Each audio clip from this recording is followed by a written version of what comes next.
ఈరోజు శ్రీమతి నమః గుడ్లు బెండకాయ పులుసు పెట్టుకుందామండి. గిన్నె పెట్టుకున్నాను, ఆయిల్ వేసుకుంటాను. చూడండి, ఆయిల్ వేస్తున్నాను.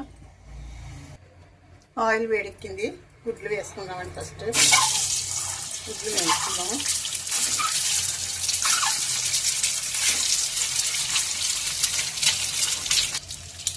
చూడండి, గుడ్లు ఈ విధంగా వేయండి, ఎర్రగానే తీసేసుకున్నాము.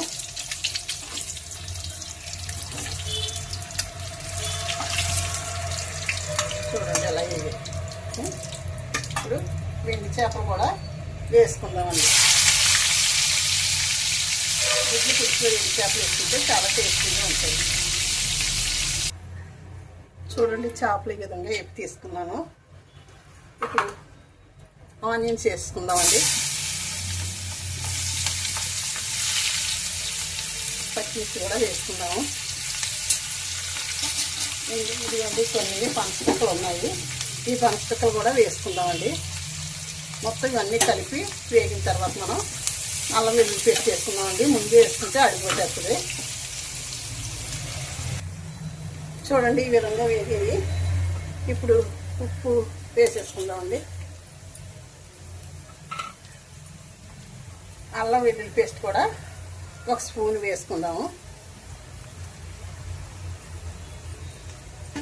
ఇది కొంచెం మగ్గిన తర్వాత మనం అప్పుడు కారం, పసుపు వేసుకుందామండి. ఇదిగో చూడండి, ఈ విధంగా మగ్గింది. ఇప్పుడు మనం కారం, పసుపు వేసేసుకుందాము. బెండకాయ ముక్కలు కూడా వేసేసుకుందాము.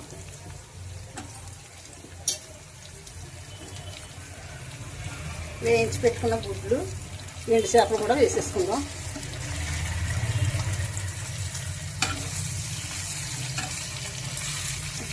ఇప్పుడు చింతపండు రసం కూడా వేసేసుకుందామండి. బెల్లం కూడా వేసుకుందామండి.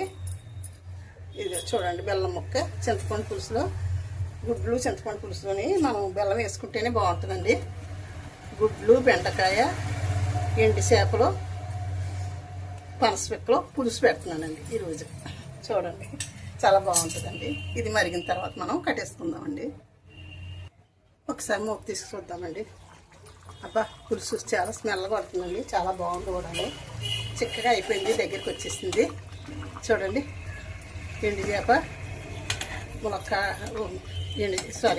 ఎండు చేప, బెండకాయ, పనసపిక్కలు, గుడ్లు పులుసు అండి.